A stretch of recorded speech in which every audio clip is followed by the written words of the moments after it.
to the screws, so you can attach this. Or on the other side, they have magnets. So if your surface is metal, just like I'm going to show you. So here I have a tube light slot. Oh, I forgot to show you something really cool.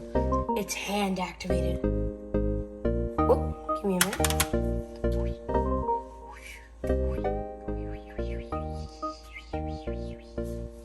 So first, since it has magnets at the back, I'm gonna put it in a tube light slot where my old tube light was. So here's the spot I'm gonna put it in. So I'm just gonna turn it on. I'm gonna move that wire real quick. Whoop. And touch it. There you go. And it has an on and off button. Overall, this is a really great product. Only thing I'd like is that this wasn't there. If it was wireless, oh, this would have been an amazing product. And the other thing is, it's just at this setting.